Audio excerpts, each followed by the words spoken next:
Right, Tom, officially Thank you. welcome back to the Performance Formula podcast. Yeah, my first guest that's on a repeat, and I think since the first time you and I spoke, you were maybe one of the first guests I had on, and it was a while back. It was I remember it probably being in about 3 years ago, the something midst like of heavy that we sort of recorded the first one. COVID lockdowny time, I think. So that was my remembering of it. Yeah. Yes, that's it.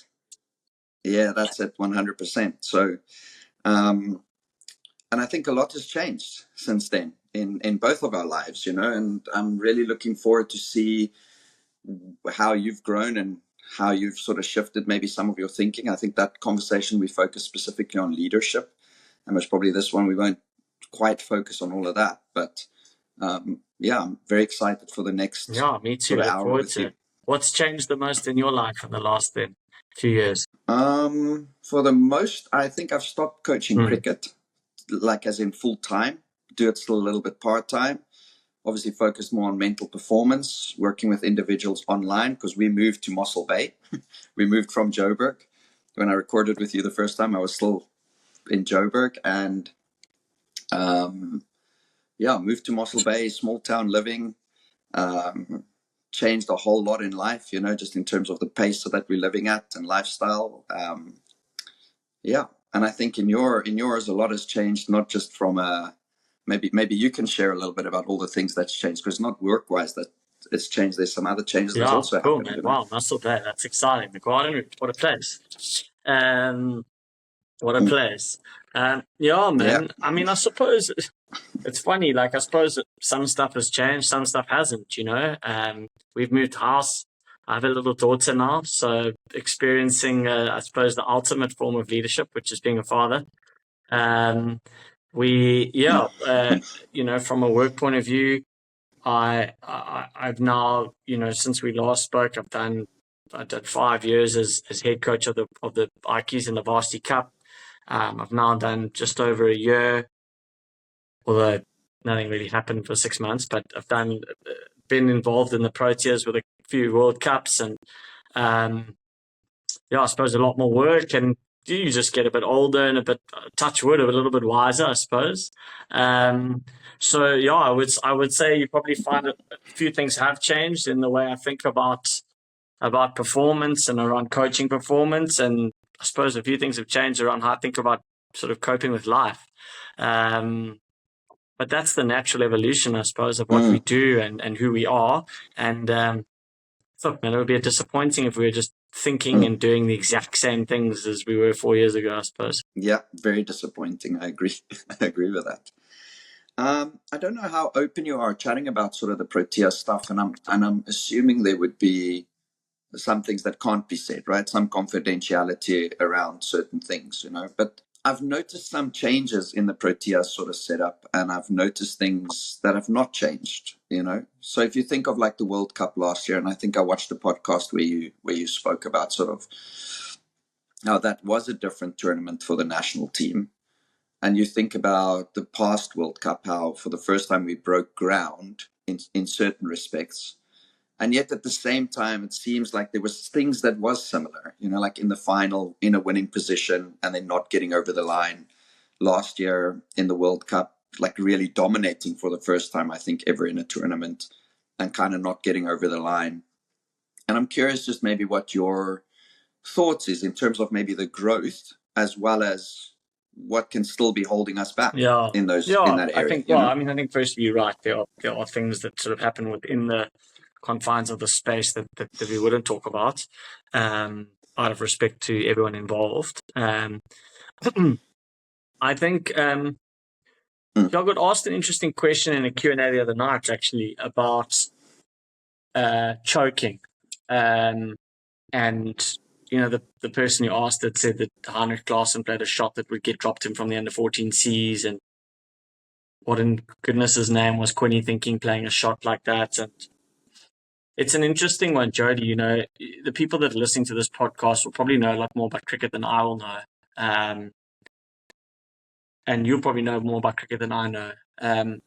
What I do know about is, what are the Proteas trying to do the Proteas are trying to play I know it's almost a cliche thing, but a brand of cricket. They're trying to be away and play away and think away.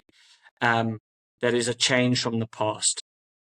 I think the thinking is that the cricketing landscape requires teams to be, let me just use the word, more intentful, more aggressive, whatever word you like to use.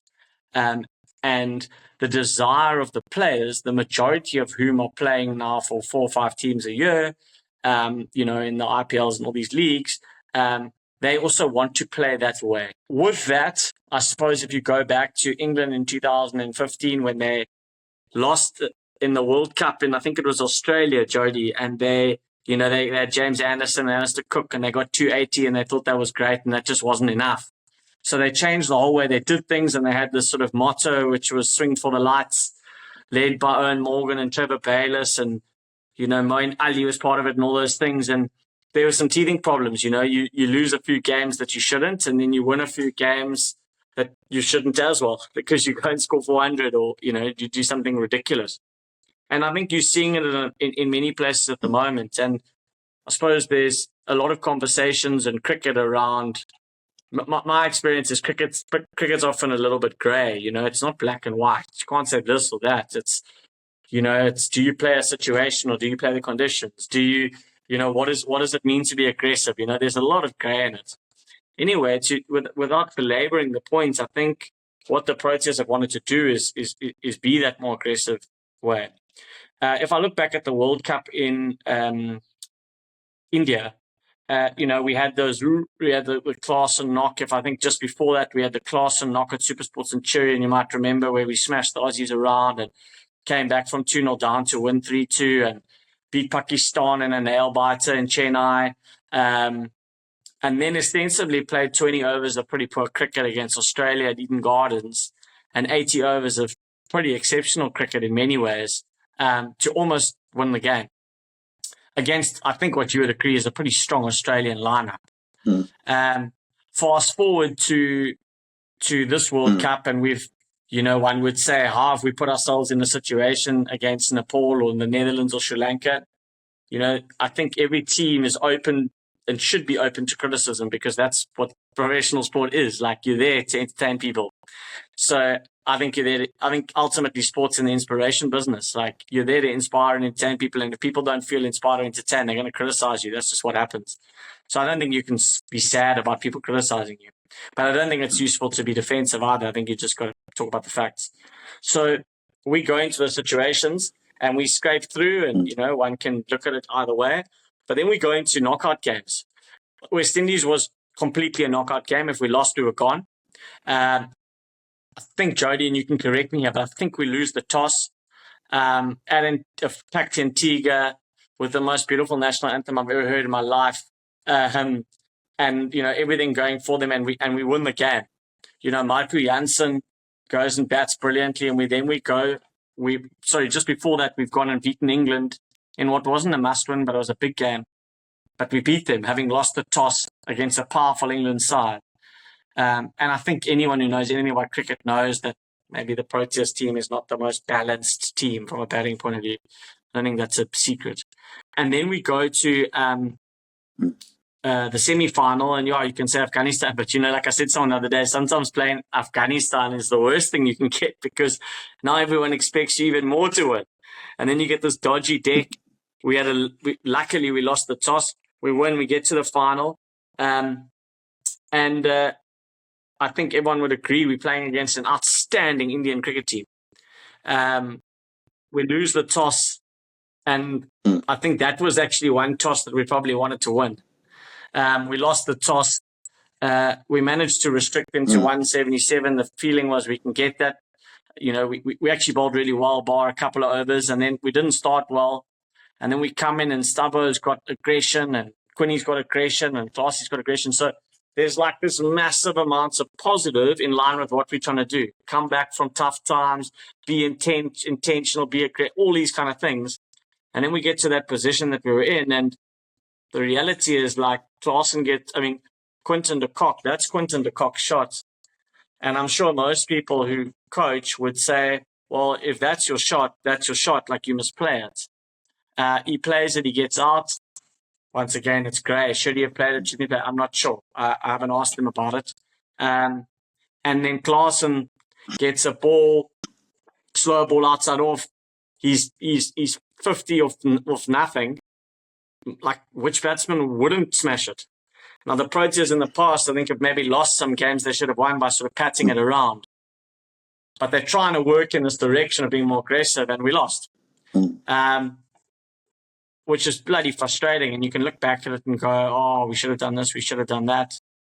We lost from a position we should have won. So if it helps people's thinking say that's a choke, so be it. Like, I'm not really too fazed about that. I think that's not that useful inside the team.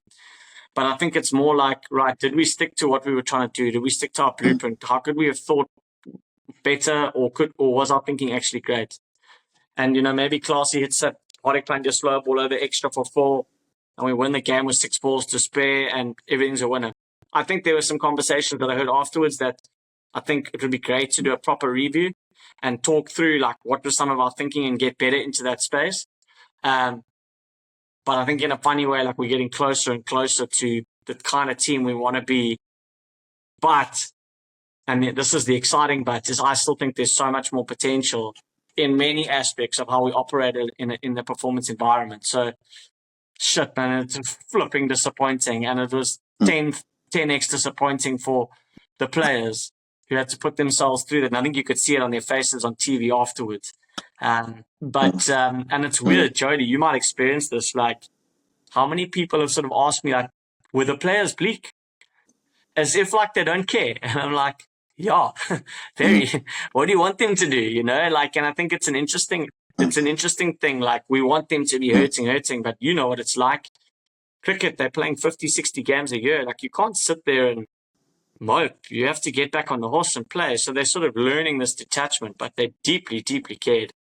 And, yeah, sorry, it's a long answer, but I think it's an important answer to give, because I think it gives some perspective on where we are, but also that we can still get better. Yeah. Yeah, I mean, we obviously, myself, Russell, and Nkululeko, followed the Proteas through the World Cup, and I think at times we were very critical of certain things. And sort of there was a couple of standout things for me that happened through those conversations. And in particular, maybe sort of I remember feeling as the World Cup went, I got the privilege to go watch you guys here in New York, play a game and get a sense. And some of the standout things for me was the fielding. I thought that it was, I mean, I've watched the South African cricket team a couple of times, and I thought the fielding was just exceptional. The energy, and normally that's the sign of a team, the space they're in, where they're at from a cricket point of view. How do they collectively move on the field?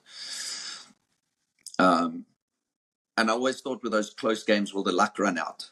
Because it was a good catch on the boundary. If Bangladesh's batter hit it a little bit higher, maybe you lost that game. There was a lot of little things that went the Proteas' way.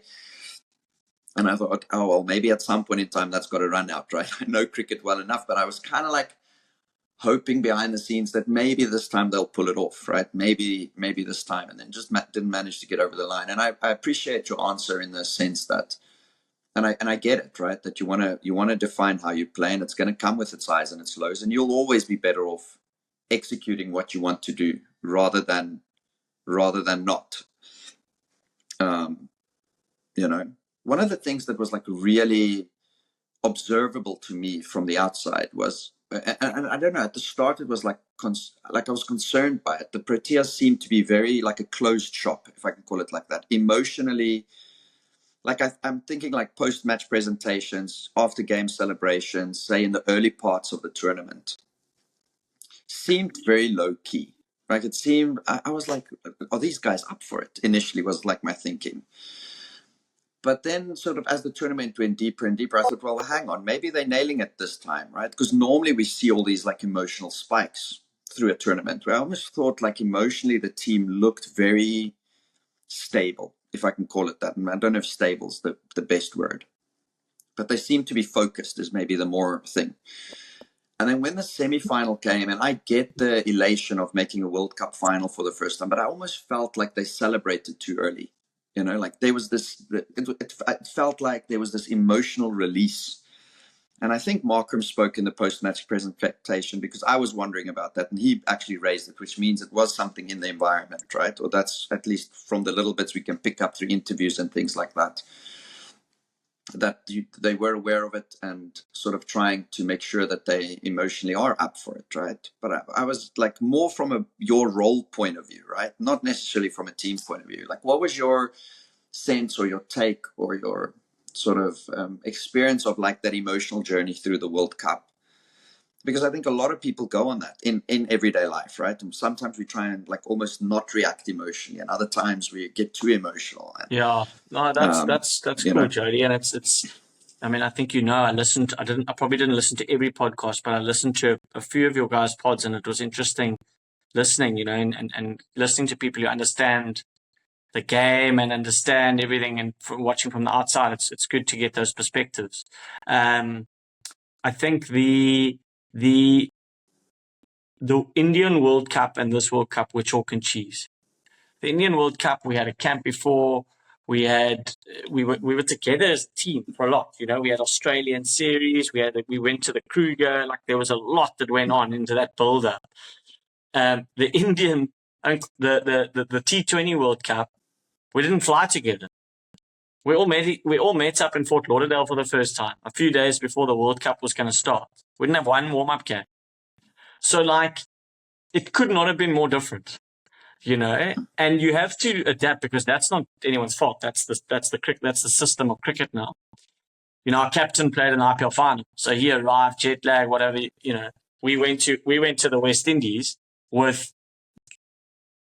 I can't remember the exact number, Jody, 6 or 7, 8 guys who were going to the World Cup and some who weren't, and we got pumped. So, like, the lead up to the World Cup was so bizarre and different. So we get there together. Suddenly you're in a World Cup. So in terms of being up for it and what have you, I think these guys have to learn to regulate their emotions so much. We've talked about it, even as a staff, around this idea of detachment. Like, how do you create a space where you can be detached emotionally so that you can be consistent in your behaviors, but obviously emotional enough so that you can have the requisite intensity to give effort, And I think it's probably a problem. It's not a problem. It's a challenge that all of us, yourself, the Russell, all of us in the world, the coaches, not just performance coaches, it's all coaches and leaders for that matter. Like, how do we get it right?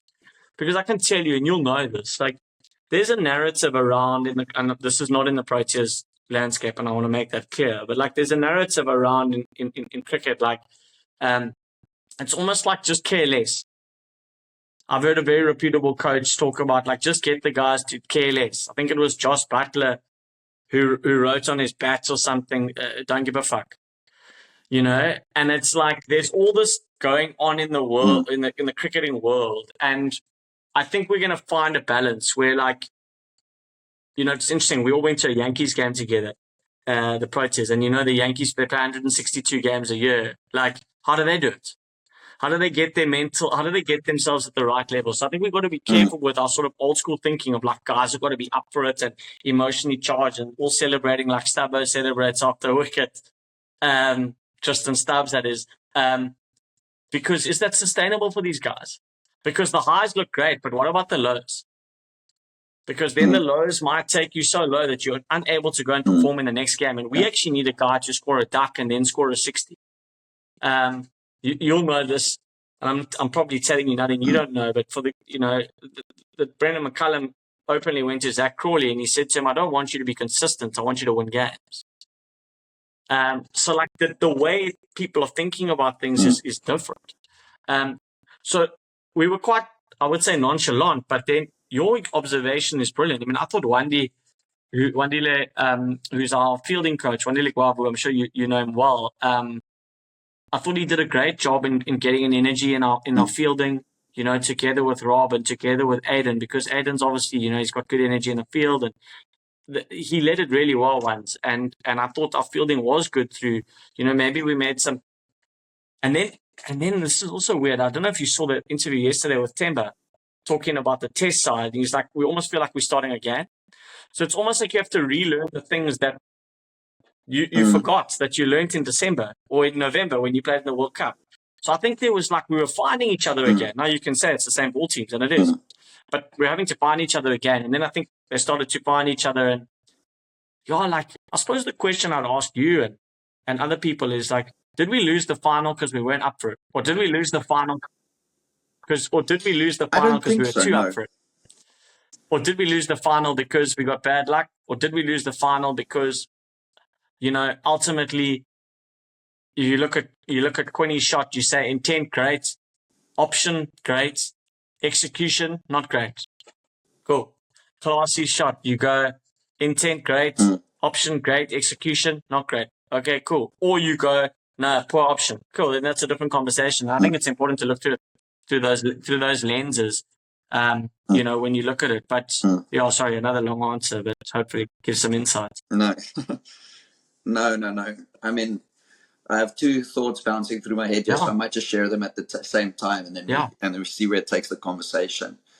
The first is I love your description of cricket as being grey, not black and white.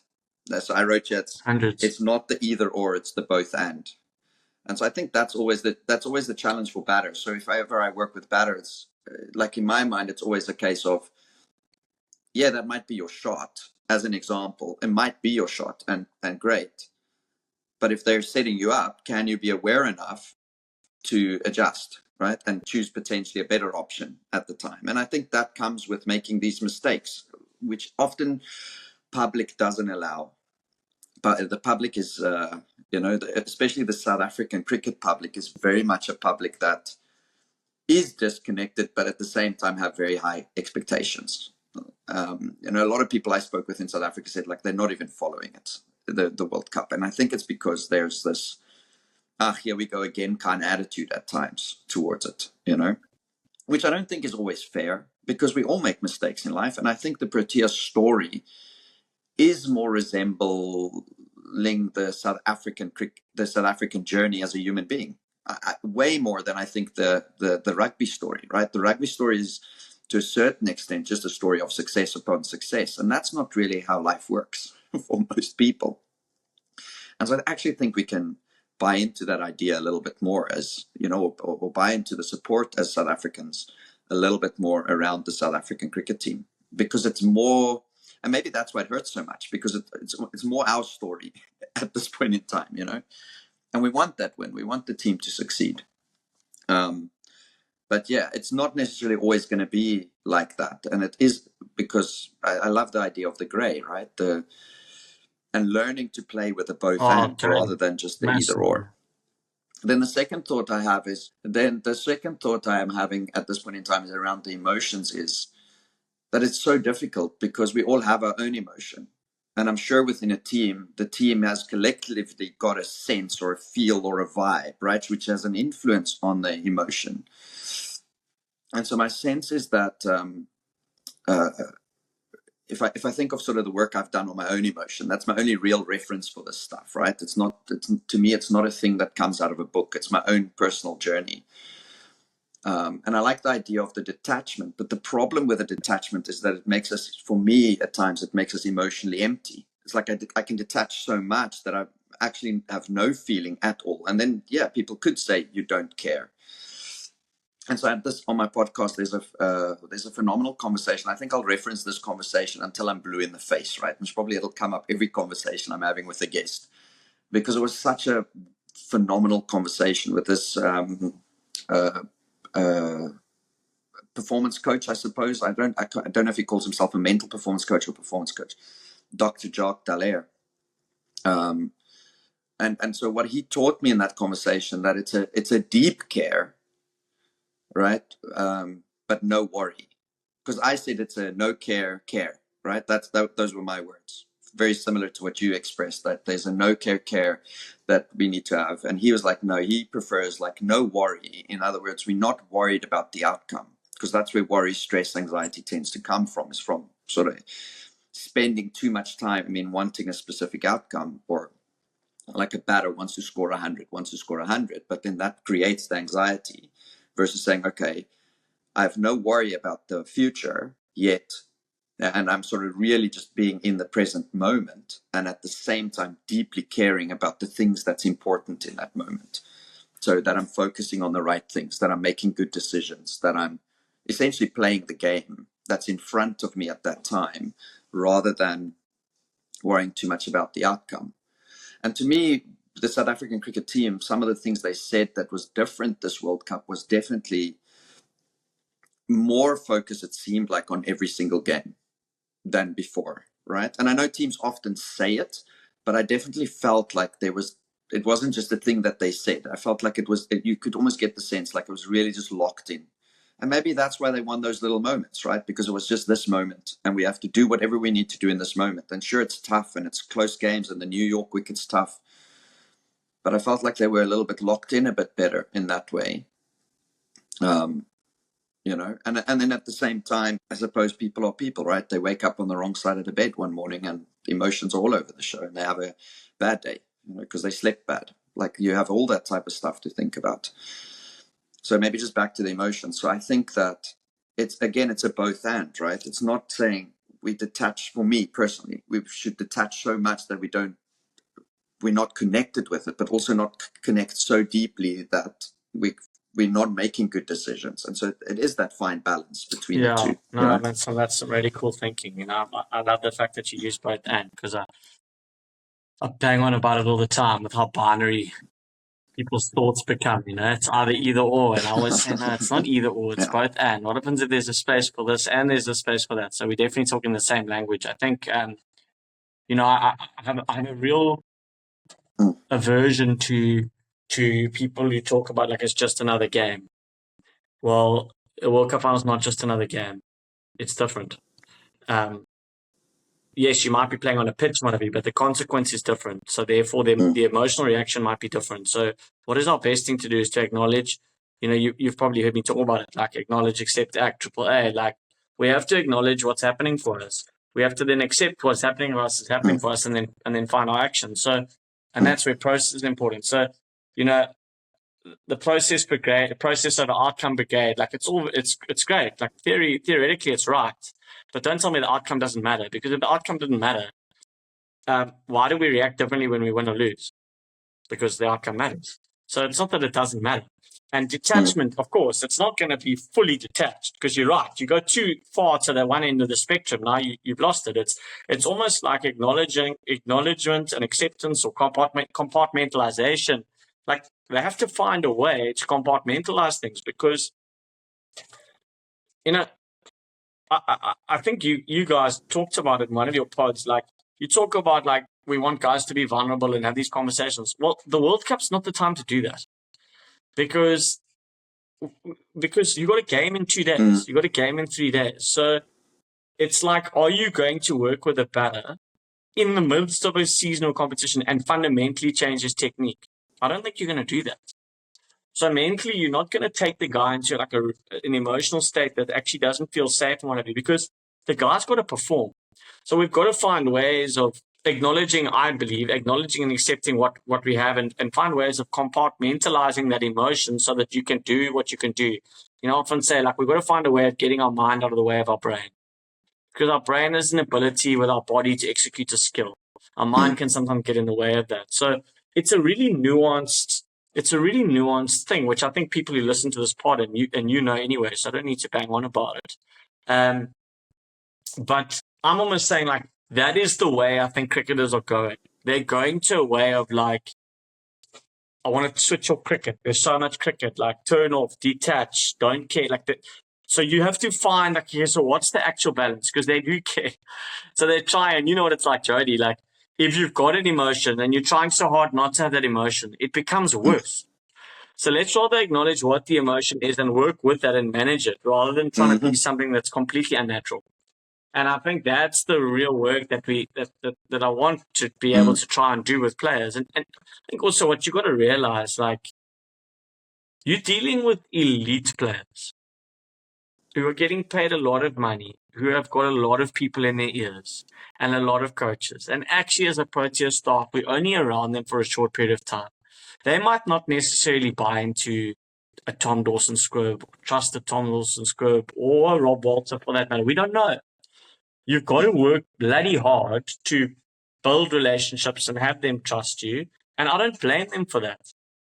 Yes, it would be easier if everyone just trusted each other quickly because you could feel like you can do more work. But can you imagine how much input these guys are getting and how many different coaches they're hearing from telling them to do this? That, of course, they're going to be a little bit guarded around who they let in and who they don't let in. And I understand that, I empathize with that, and realize that that can be both helpful and unhelpful. Yeah.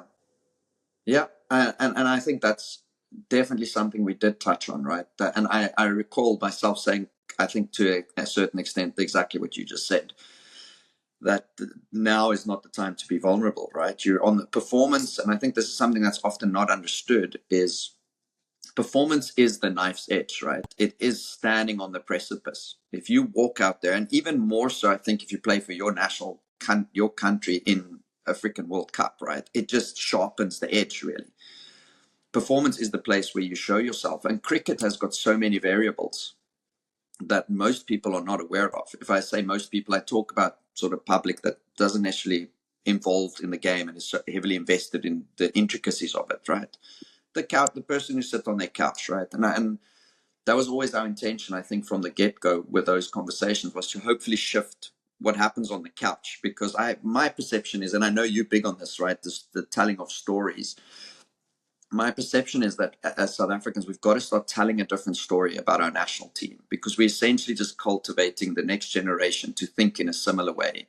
Because you've got a 6-year-old sitting next to their dad who tells them they're a choker, and then that 6-year-old becomes a 10-year-old cricketer in a net, and then he becomes an exceptional cricketer at the age of 13, but he's got this underlying narrative that's just been there. And every time they watch cricket in front of the TV and a player is trying to push the boundaries, if we talk about this conversation where they're trying to establish a way of playing, and in that will be making of mistakes, and failure will happen. It's 70% of cricket is failure.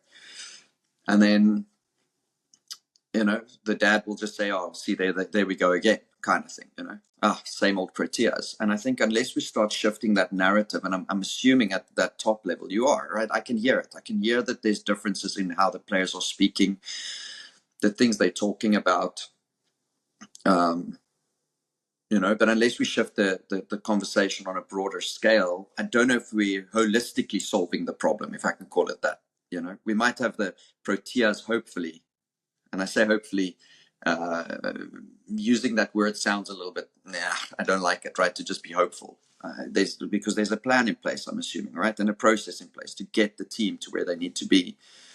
So it shouldn't just be based on hope, but it's almost like we're waiting for them to win so that we can believe something different about ourselves as South Africans, rather than saying we've got to believe that different thing first, so that the cricketer arrives in that team with a different story down the line. The cricketer doesn't arrive there with, and I mean, Marco Jansen was in, and I say this frankly because he was in the team, right? He says, I don't have these scars, right? And then my concern, say, for somebody like him is, and I don't know him, I've never met him, right? My concern is, well, does he have a scar now? Does he walk around with now after this World Cup experience or not?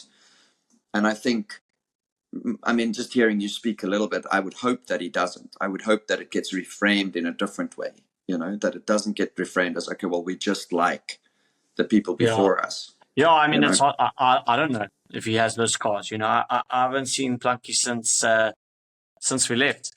He's off to the next tournament, and that's that. Maybe not. My sense is he'll move on and he'll be better for the experience. To be honest, if we help him become a better player, I think he'll be better for the experience. I think you talked about changing the narrative. Yeah. How do we change the narrative? I think it's difficult, right? I think firstly it's by people like you coming on podcasts like this, sort of saying what needs to happen behind the scenes. I think Cricket South Africa and their transparency at times is not great. So there's a perception about CSA behind the scenes. There's a perception about CSA that isn't healthy, I think, for the game.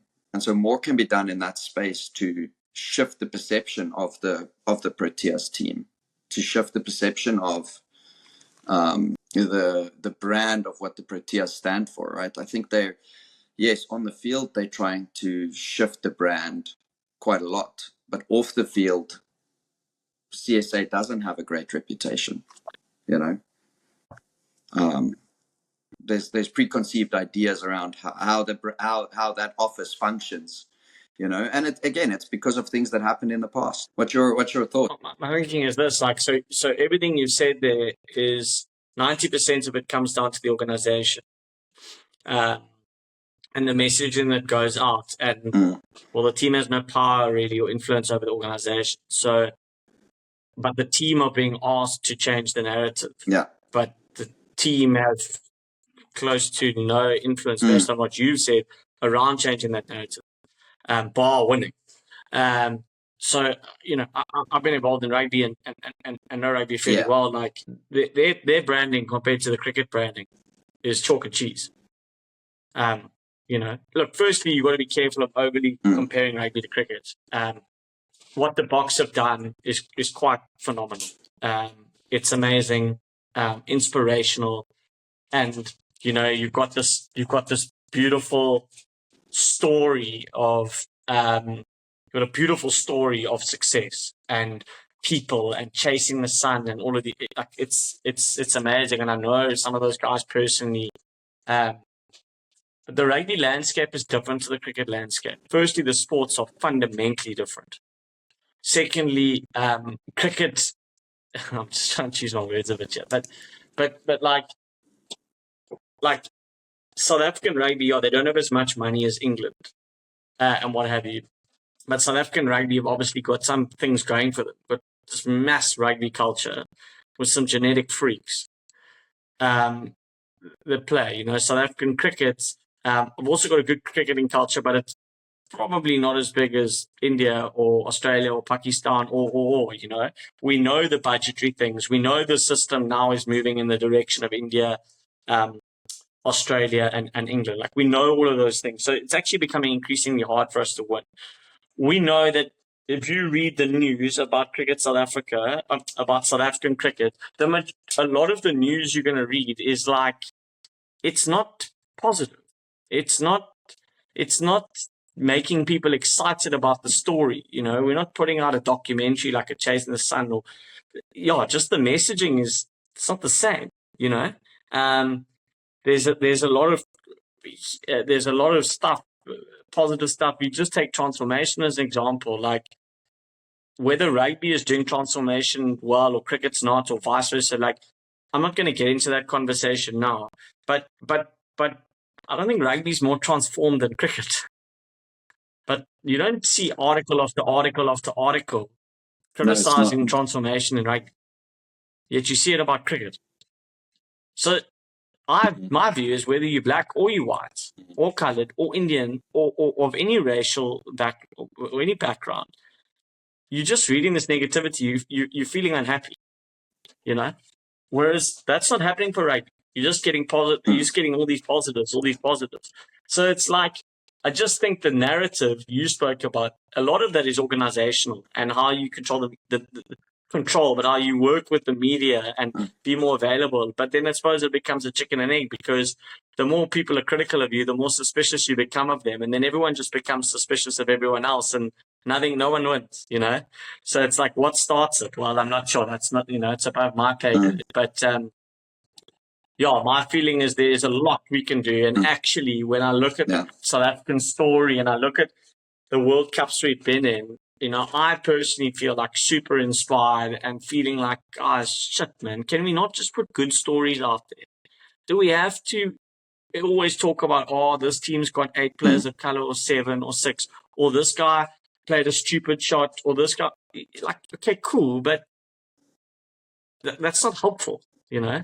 And it's certainly, as you said, it's not changing the narrative, and it's not making some youngster go, flip, I want to play for South Africa. Whereas most youngsters at the moment are going, well, I want to play for the Springboks.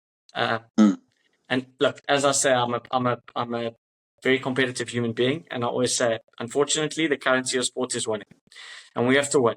So we're going to have to win against odds at times. We're going to have to win, to get the narrative to change and to get people more excited about cricket, because actually I think it can be a massive story of hope.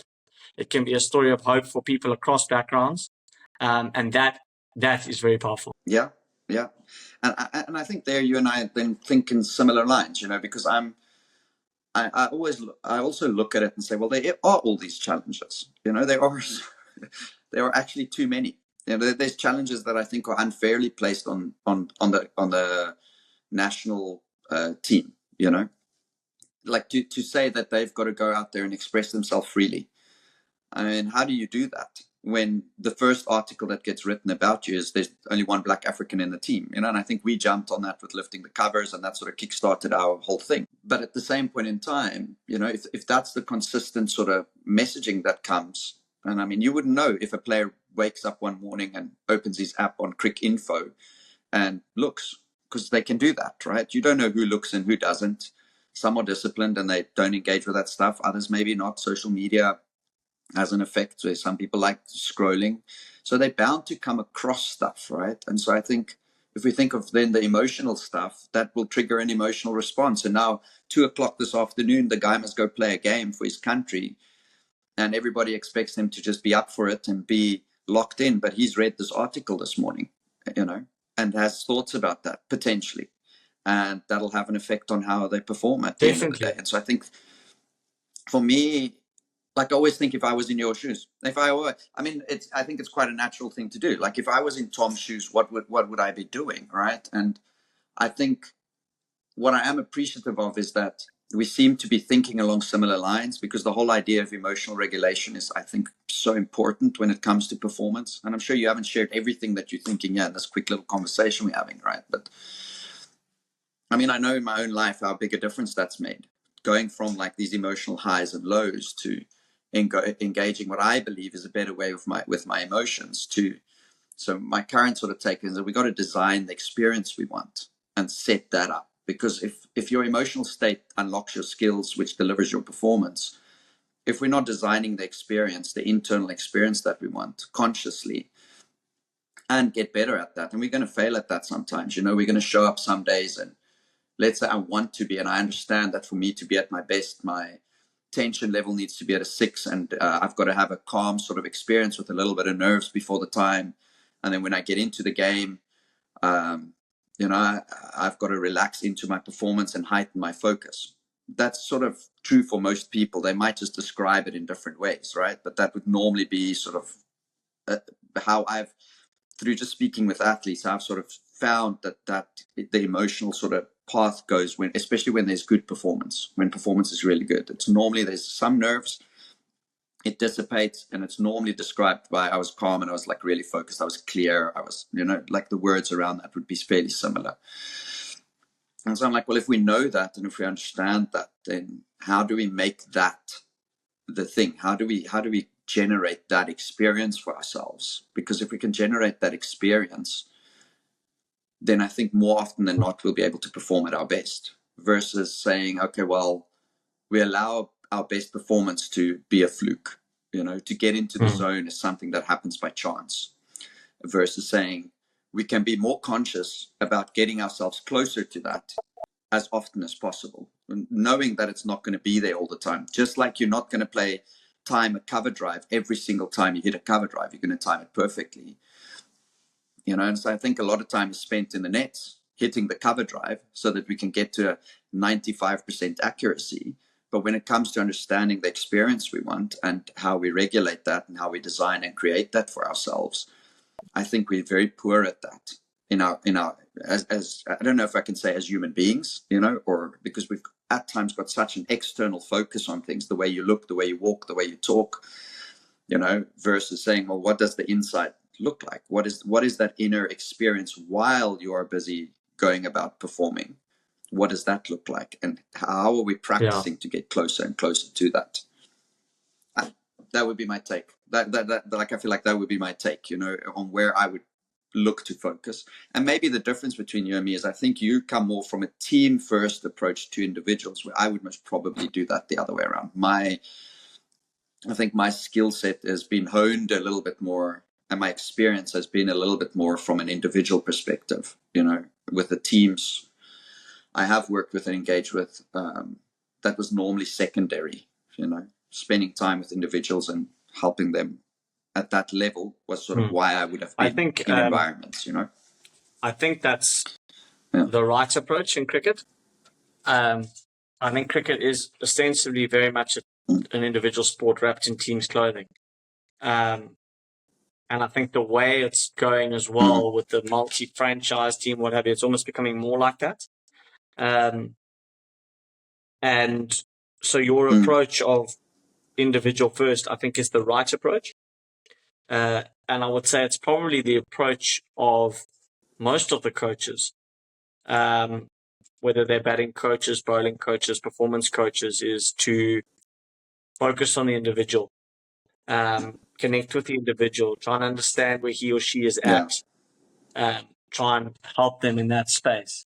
I think the precursor to that is there needs to be a willingness from both sides to work, to have conversations. There needs to be a trust or a relationship that's built up. And as you know, like, relationships take a long time to build. So it takes a long time for you to connect with someone, but you don't have a lot of time. And then once you're connected with them, then you also need to be doing your work or helping them, and people being willing to have that. So that's where I think you have to work at the team space as well, because they're both required. You can, as you'll know, you can shift behaviors through an environment because people adapt to environments. And we adapt our behaviors based on what's acceptable, what's not acceptable. So if we are working at the level of narrative, leadership behaviors, how to hold people to account, how do we run meetings, how do we give feedback, what is the level of performance connections that exist in our group. If you're working at that level, I think you can have an impact quickly. And then you want to be working at the individual level. What you have to bear in mind, I think, is that there'll be resistance on both. You know, and this isn't a criticism at all. So please, I hope it's not taken as a criticism. It was actually more like an observation when I was listening to your podcast. And I can even remember exactly where I was when I was listening to it. And I sort of thought to myself, like, it's so interesting listening because, and in fact, I think it's when I texted you. And I was like, everything they're saying, not everything, most of what they're saying I agree with. The reality is you can't do a lot of what you're saying. Do you know what I mean? So it's like, that's what I said, it's not a criticism. Okay. Can you give an example of that? No, but can you give an example of that? Because that's great, right? We're sitting here disconnected from this whole experience, right? And well, there's a fundamental assumption awesome because we're sitting disconnected, right? What would an example? Well, an example would be that I don't do any sessions with the team. So in terms of having a conversation with the team around an aspect or whatever, I don't do it. I'm not mandated to do that. I'm not trying to make this about me. It's more just like, I think that's often the difference. It's like, you've got to assume at the elite level that coaches, whether it's TDS or flipping anyone, has got to work bloody hard to build a relationship with a player in order to influence that player. And I think there's still at the lower levels. I can appreciate that. You know, you're going to work with a bunch of schoolboys and like they're going to listen.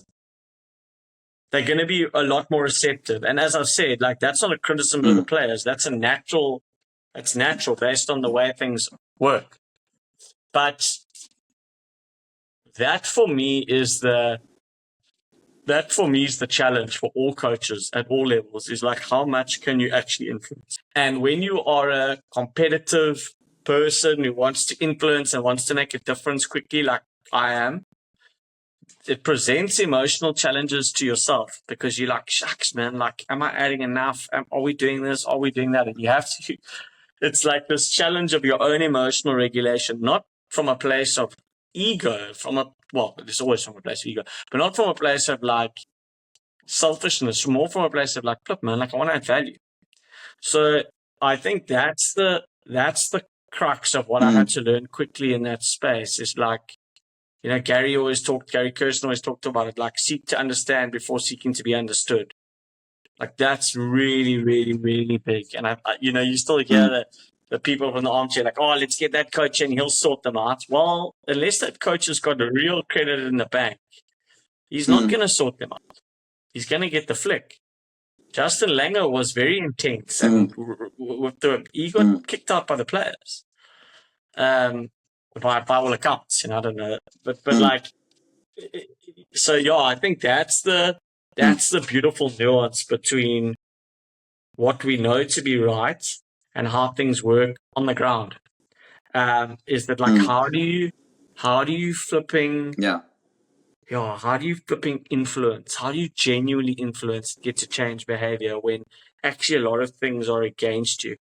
And that's the beauty, I think, of coaching, isn't it? Yeah, I think I know, and I mean, I appreciate for sort of throwing that at me. If I can, it's not a criticism at all. Like right? It was more just. But I think, no, an observation, right? And I don't think it's lost on me personally. I think in later, like you said, you maybe didn't listen to all our conversations. And I feel like if somebody decides to listen to the Lifting the Covers, they've got to listen to it from start to finish to a certain extent, because our perceptions on that thing shifts a little bit, right? On that journey to a certain extent. Well, mine certainly does. You can never really speak for somebody else. But if I think of our conversations, sort of how we rubbed against each other, we definitely found our way through all the mess, I think, by the end of it, and had sort of a different resolution and a different take on things. And one of the things I appreciated in Russell was sort of the understanding that it can't just be one person.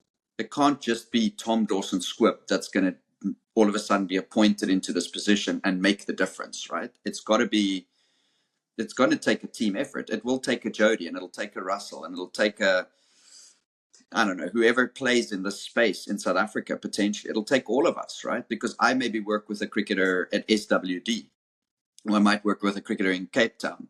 And unless it feeds, say, into the narrative in some way, and unless it becomes a supportive thing, and that coach has a say on him. And you said earlier in our conversation, these players have so many people that feed into their lives, right?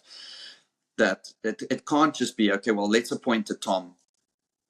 And I don't think that was our thinking, is to say that you're this, almost like this messiah that's going to solve our problems. We certainly don't think that way, and I think the primary thing is the relationship and the influence, and that takes time. I agree with you 100%. I think that's the biggest challenge, how quickly you can build those relationships.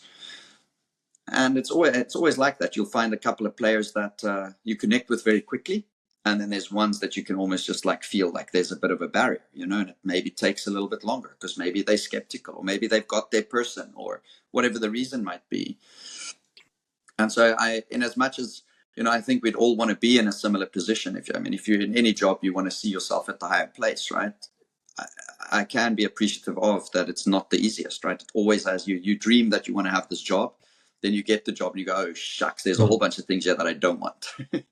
There's the nice stuff, and then there might be all the other things that come with it, and I don't think we're always appreciative of that.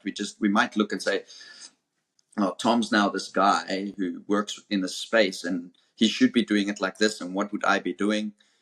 Where do I think he's falling short, potentially, let's say, but then at the same time, we're not mindful in that process, or we tend to not be mindful of, well, what are the actual challenges in that environment? It's easy to be critical. It's easy to, but we don't have an understanding of what that is, even because we're not in the environment. I think we're not there. So let me just interrupt there, Jody, because I think maybe I probably didn't explain myself very well. Like, you're not going to make a very good podcast unless you have opinions. So you have to have opinions. You have to say things. Yeah. And I just used myself as an example. I'm not actually talking about me. I'm talking about all coaches.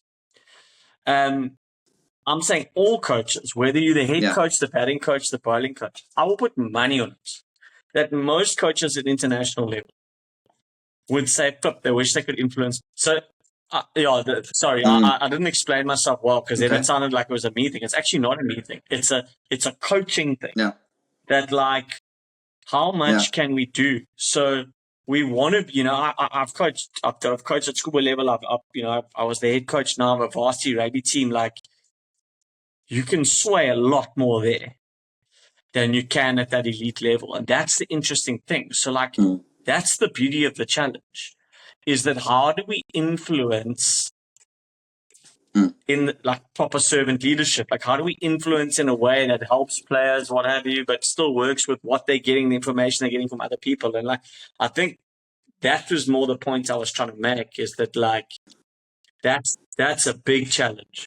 That's a really, really big challenge, and a cool challenge for us all to take on, rather than me trying to say, oh, you guys were sitting like that. Yeah, that wasn't my point at all.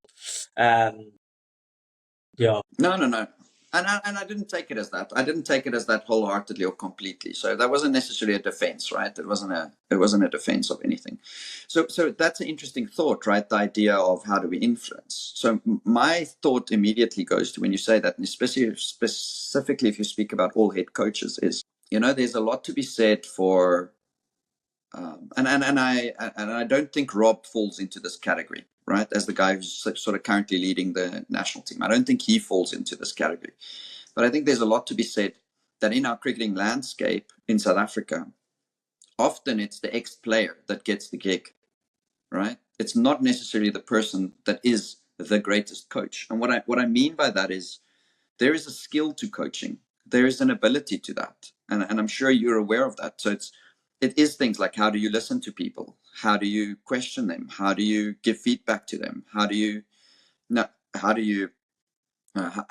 are you of what emotional state they're in when you're busy communicating to them? How aware are you of what effect your words has on their emotional experience? And those are just examples. There's probably way more things that a coach can be aware of. And I think at times the ex-player doesn't necessarily work hard at developing those skills. Coaches are appointed based on their cricketing experience, not necessarily their coaching experience. And so I can understand why there's a gap between the ability to influence, or why some of them might struggle. See, Rob coached through all the levels. He started at the bottom. He's worked with younger players. He's had to, for me, earn his right more than other coaches to coach at the highest level, you know? He came from a strength and conditioning background, which is very people-centered, I think, way more than cricket coaching is at times, because it's way more focused on the individual that you're working with, right? Their body, where they want to go, like what are their needs individually. And so I can understand that if I don't know him at all. I've never met him or spoken with him, but I can imagine that there's maybe a little bit more of a care for the individual, where you often see the ex-player just get the gig in South Africa. And I think the gap there is, they come with the cricketing knowledge, they come with a reputation as a cricketer, but their ability to coach, if I say it plainly, their ability to coach isn't that well developed. It isn't, and so their ability to influence is therefore diminished. Yeah, I mean, who am I to criticize other coaches? But if you look at the franchise leagues, like, coaches, there's a big churn, isn't there? And like, guys are brought in, and ostensibly they're like becoming mentors, because they're there for 18 days of a comp, and they're there because their bank balance is quite high. And I don't mean their money bank balance, I mean their credibility balance is quite high, because they played international cricket, or they were, and so for a guy like Rob, I think his challenge is higher, because he hasn't played international cricket, or Mickey Arthur, or whoever it might, or Ryan Cook, for that matter. I've worked with a lot of coaches over the years who aren't former players. John Dobson at the Stormers, Ryan Cook at the Netherlands, Rob Walter, like a lot of these guys, and then with guys who are former players, and it's interesting, because there is work to be done. And you're spot on, like, your ability to build relationships with people, your ability to, you spoke about like how to give feedback and all those things, which I think are all spot on. I'd add one to that, which is like, who are you being? It's interesting if you look at cricket, like, we're around each other a lot. We were on tour for 7 weeks, so like, it's hard to hide who you are. Like, who are you being? Like, what are people picking up from you? I always use that thing, like, what are you saying when you're not speaking? And I think players pick up a lot on that, and So for a guy like Rob, his ability, I mean, I always say like Gary and I get on very well, and I've worked with him, and he is an ex-player. But what Gary does incredibly well is he's like this. His emotion, he doesn't get too high and he doesn't get too low. He just kind of flat lines. He's just kind of the same. You know what you're gonna get. He's not too up and down, in games, he's not flipping ranting. He's just, now some people won't like that. They'll want the emotion. But he genuinely is pretty consistent, come win or loss. I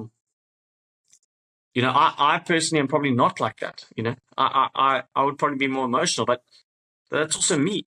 So you've got to regulate for the needs of the team, but you also don't want to be inauthentic. But that's Gazza. That's just how he is. Doesn't mean he's not competitive. But I think like that's an interesting thing of coaches. Like competence of playing and competence of coaching are different competencies. It definitely helps if you've played because you understand the game. You've got to feel, players will feel like, geez, I've got to listen to him. I've got to listen to this guy who's played 150 games for his country. And flip, rightly so. I suppose that will run out if you don't develop your coaching skills. Yes, I agree with that. And that's the beauty. Like that's one of the beauties, I think, of our setup is that, one thing that we've really tried to work hard on as a coaching group is to work hard at like giving feedback to each other, connecting well, helping each other, having learning conversations. It's been a big part of what we've tried to do. Before the World Cup, we had a really cool conversation as coaching group, giving each other feedback in the World Cup. And I think like, yes, if you can get that right, that's when I think you can really influence teams. And you can also model a way of teaming for the players because they'll pick up on these things.